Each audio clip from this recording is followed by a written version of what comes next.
Good morning, and welcome to our series on the human cycle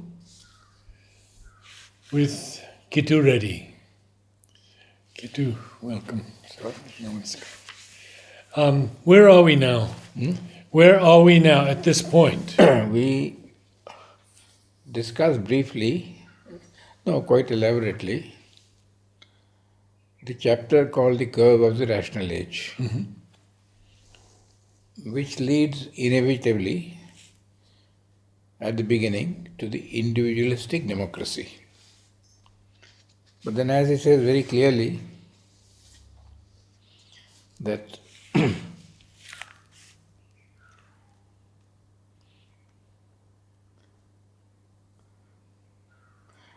the progress of the, if we may judge from the modern movement, the progress of the reason as a social innovator and creator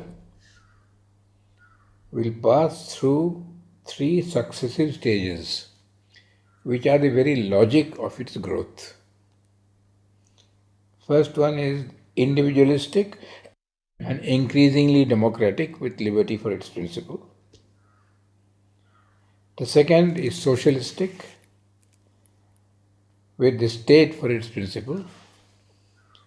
And thirdly, if ever that goes beyond the stage of theory, anarchistic with brotherhood as its principle. So, the important thing is there is no point in criticizing and finding fault with the socialistic system. It's an inevitable logical conclusion, second step in the process of reason. So either you have to go beyond reason, or if you are rational, it is inevitably going to be individualistic democratic, then socialistic with state control, and then, if we are ready, the third stage of anarchism, which is the one beyond it. So last time we discussed that when you are governing your life by reason, reason rejects all tradition, all custom, all convention, questions everything. There is a universal questioning, and there is automatically a demand of the universal application of reason to life to solve the problems. The question comes, whose reason?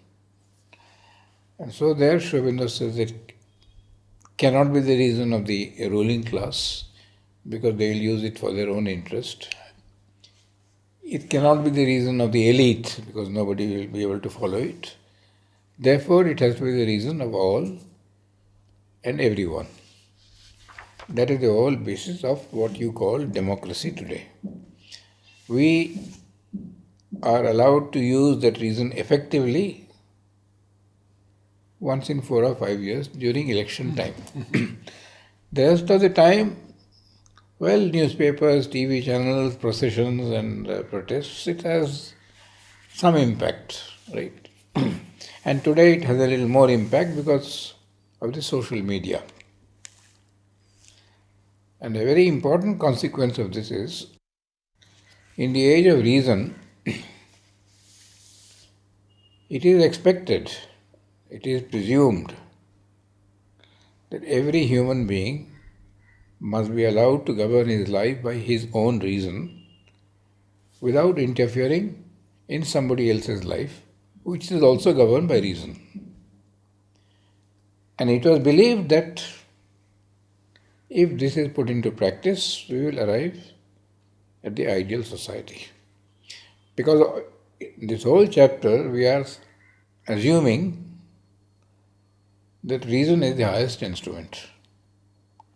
So if all of us become reasonable and live life according to my reason without interfering in your life, which is guided by your reason, right, we will have an ideal society.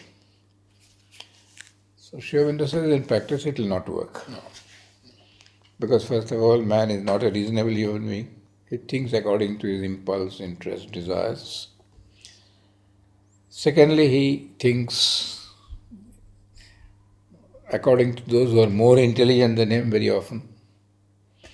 And thirdly, and this is the most serious defect, we do not use reason to come to an agreement, but we use reason to impose ours on others. Instead of sitting and trying to come to an agreement, I am right and you are wrong. The result is that the whole system fails. So you think that the solution to this is education, universal education. Give the whole world education. But a rational education means three things: capacity of observation and knowledge, capacity of intelligence and judgment, capacity of action and high character. So, observation and knowledge, intelligence and judgment, and character to follow what you have done. He says nowhere in the world, in no educational system, is this being done. So inevitably, there will be a failure. But Sri Aurobindo is not so negative. He believes that it has not succeeded as well as we should have, but it has done something. For the first time in the history of man is erect, active and alive. And where there is life, there is always a hope of better things. So it is on this presumption that he is going to have it. But then there is something else which I have discussed last time. Despite all his reason, man is still infrarational in many parts. He demands three things for his satisfaction. All human beings: power, the use and reward of your faculties, and the satisfaction and enjoyment of your desires. So this is a very fundamental thing. All human beings are seeking some power. Whether it is the policeman who is controlling the traffic, or whether it is even a taxi driver. So he has some power, and naturally the scale goes on right up to the highest. The reward of one's faculties. If I am capable in something, I would like to express myself through that and get remuneration for that. If I am a good dancer, I would like to dance and earn money through my dancing, etc., etc., etc. And the satisfaction of one's desires, which all human beings have got. In older societies, these were given to you according to the status, because there was a status. If you are up there, you could get all these things. If you are here, you get very little. If you are here, you don't get anything. But today we have spread the ideas of freedom and equality for all human beings.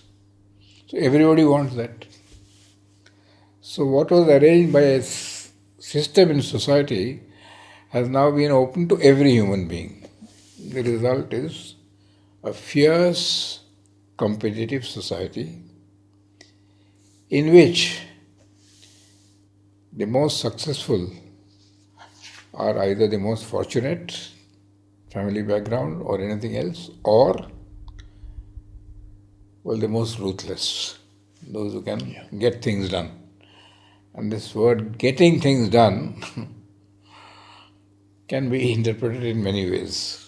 Right? So naturally there will be a war of classes. Formerly there would not have been a war of classes because nobody ever preached the idea of equality. Now you preach equality and then you suppress. Inevitably a war of classes. So Karl Marx's theory is based on this, because the haves have always exploited the have-nots. Inevitably a war of classes. Once this idea of equality comes in, you can't rest. You have to demand. So So then automatically it follows into socialism, and socialism automatically leads to state control, state government, and state government means always, except in that once in 5 years, a few people who are supposed to be representing the community who are dictating the whole, running the whole society.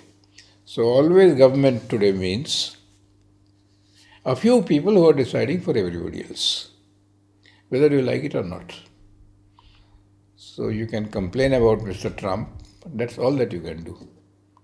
As long as he is there for those 4 years, either you have to impeach him and remove him, or you have to tolerate him, accept him, or be with him. There is no other way, right? So that is state control. The unfortunate or natural tendency of the state is little by little to take over the whole of life. And this was experimented in communism in Russia, when the state took over the complete control of the individual's life. Right?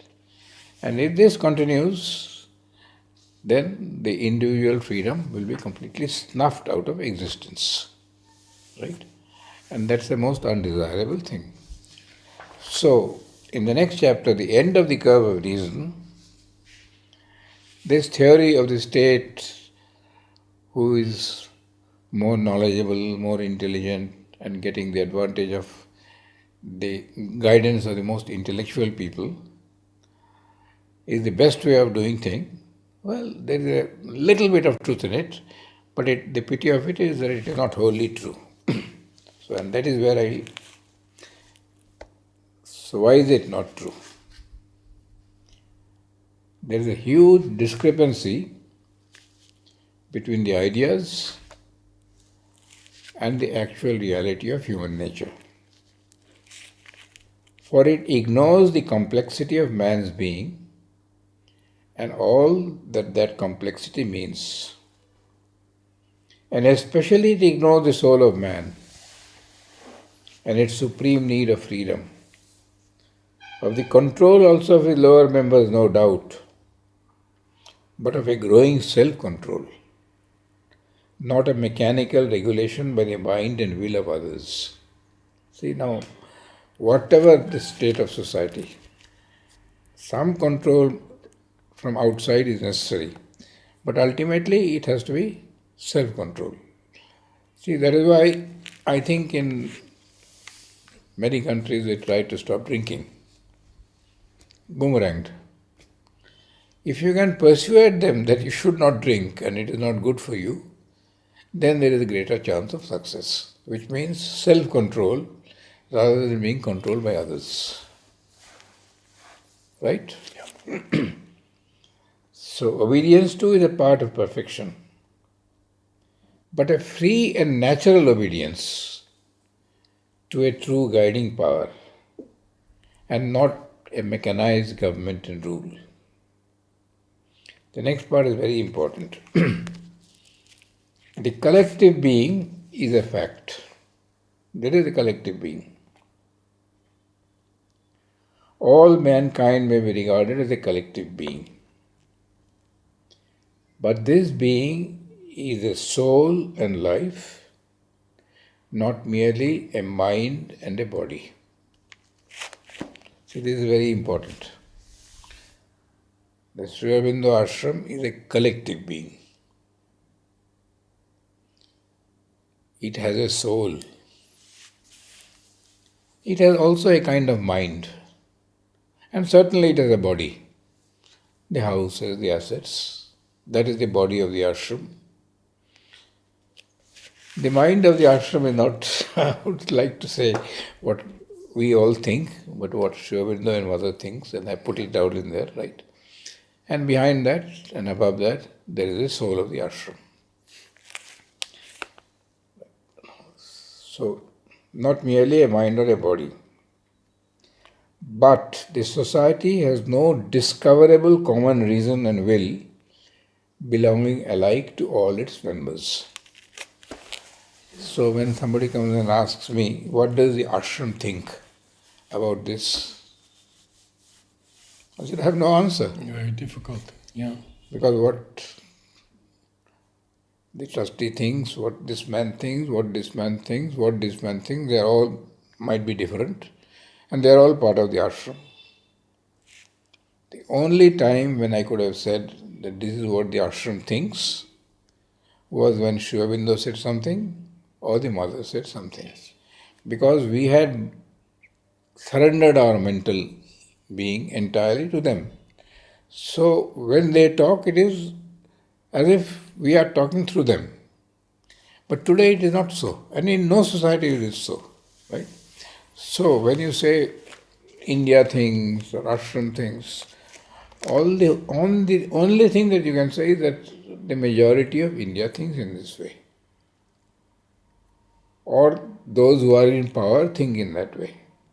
Because they are the effective persons, right? So the society has no discoverable common reason and will.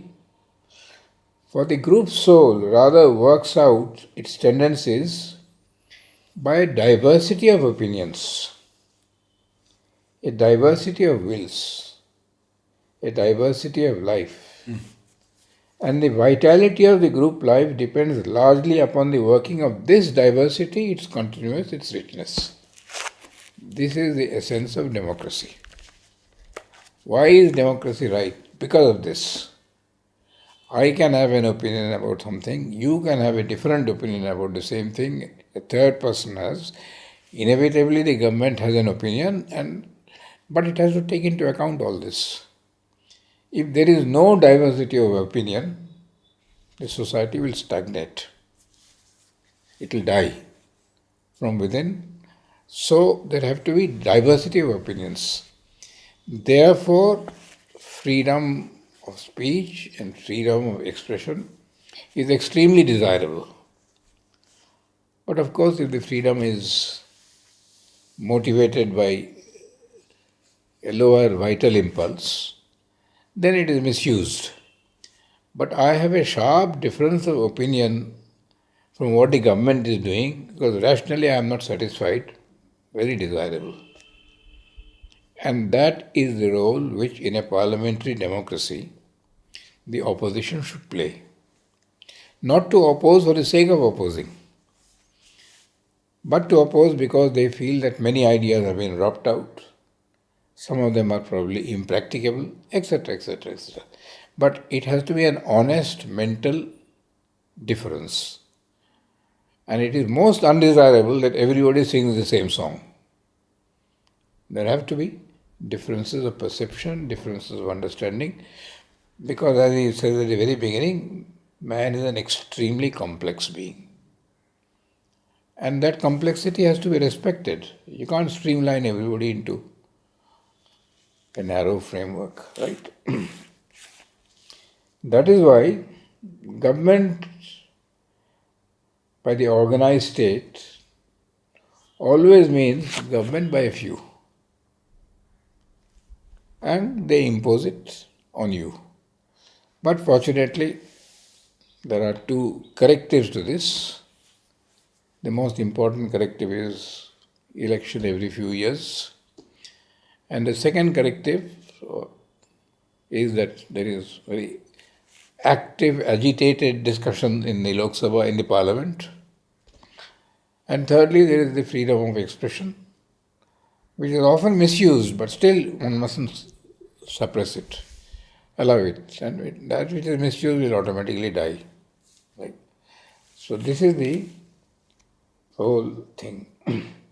So what Sri Aurobindo says very clearly is man needs freedom of thought and life and action in order that he may grow. Otherwise he'll always remain fixed where he was, a stunted and static being. If his individual mind and reason are ill-developed, he may consent to grow without the freedom. But as individual reason and will develops, you have to give him an increasing play for expressing that reason and expressing that will. And for some time, the state might be giving you certain benefits by taking away freedom. You will enjoy the advantages, but after a certain time, that is not enough. You will demand your freedom of expression and freedom of growth, right? So, he sums up by saying this. On the other hand, if from the first freedom of thought is denied, that means the end of the age of reason and the ideal of a rational society. Man, the mental being, disallowed the use, except in a narrow, fixed groove of his mind and mental will stop short of in his growth and be even as the animal and the insect, a stationary species. So you see, this is the tremendous importance of freedom of thought. And freedom of thought inevitably will lead to freedom of action. Because I can't go on thinking one thing and do the opposite. I'll have to do what I think. Right? So this is a central defect through which an organized state will pass. And yet we need an organized state. Because you can't leave everybody to take his own decisions. Right? So, life differs from the mechanical order of the physical universe with which reason has been able to deal victoriously just because it is mechanical. Now, the only area where reason is 100% successful is in the material field. Because there the laws are mechanical and absolute. No variation. The moment consciousness emerges, the very fact of consciousness means some freedom has come in. And that freedom has to be allowed. As one goes higher and higher, and man, the highest in the present state of evolution, needs always freedom for his growth. Right? Otherwise, you will remain a stunted being. And the progress of life involves the development and interlocking of an immense number of things that are in conflict with each other and seem often to be absolute oppositions and contraries. To find amid these oppositions some principle or standing ground of unity, some working lever of reconciliation, which will make possible a larger and better development on a basis of harmony and not of conflict and struggle, must be increasingly the common aim of humanity in its active life evolution, if at all it wants to come out of this terribly confused state. This is the problem that man is facing today. So many contrary ideas. We have to sit together and work and find out what is. He has used a very nice word.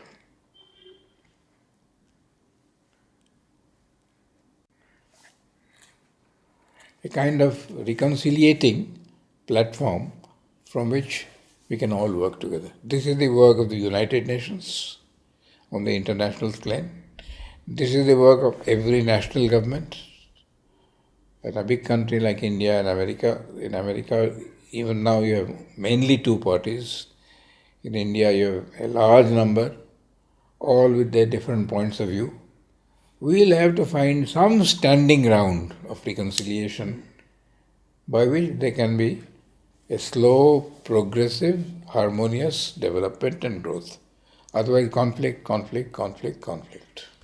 How does this include the mass of the men of lower consciousness that Mother talks about? No, that is why in the earlier, before he said, universal education seems to be the problem. And seems to be the solution. If you give universal education, universal rational education, which he has defined as capacity of observation, capacity of analysis, and character. Right? You have raised the level of the boss to a much higher level. And if that happens, and when that happens, right, then we should be able to try to reconcile all these different viewpoints and come to some understanding. But that means really a fairly big change of human nature. Because we must not use our reason to justify my interests, my preferences, my desires, or just because I don't like you. Right? That will not do. We have to be more or less rational. And that is a difficult process. And when that does not happen, inevitably man tends, because state control means complete, so man wants to go to anarchism. And what is anarchism? By definition, anarchism is lawlessness. But there are two types of anarchism. There is a vital anarchism, where your feelings and emotions and your lower things run riot, total chaos and confusion. You see, the moment you say anarchy, in the human mind you think of disorder. But there is a higher anarchy, where each one is a law unto himself and yet perfect harmony. That's the spiritual anarchy. Intellectual anarchy can be there in a room. You can have your view, I can have my view, he can have his view, everybody can. Moment I want to put it down into practice, we cannot do all things, we have to do one. So if you reach this spiritual state, and that spiritual anarchism, right? And there have been many thinkers who have conceived of it, who have dreamt of it. And in Russia, I've forgotten the name, he distinctly believed that, dreamt of a future world where there will be no law and yet there will be harmony. And that is exactly what Mother would like to have in Auroville, and I am sure also in the Sri Aurobindo Ashram, where there will be as few rules as possible, where everyone is a law unto himself, but yet in harmony with everybody else. Right? That is the ideal state. So now, the question is it possible? Because this means a huge change in the level of the consciousness, right? And Sri Aurobindo says very clearly that this is a solution to which it may be objected that it puts off the consummation of a better human society to a far off date in the future evolution of the race. For it means that no machinery invented by the reason can perfect the individual or the collective man. An inner change is needed in human nature. A change too difficult to be ever effected except by the few. This is not certain. But in any case, if this is not the solution, then there is no solution. If this is not the way, then there is no way for humankind. He doesn't compromise. He doesn't try to come down to a lower level so that it is acceptable. If this is not the solution, there is no solution. We have to change our consciousness. We have to rise. No problem can be ever solved by remaining on the same level of consciousness. You have to go up. Might not be top, but above the level of consciousness at which the problem existed. And then it's a gradual process, right? So, if this is not the solution, then there is no solution. So this will inevitably lead you to seeing what is that solution. So that will lead you to the spiritual aim in life. So that is the next series of 4 chapters.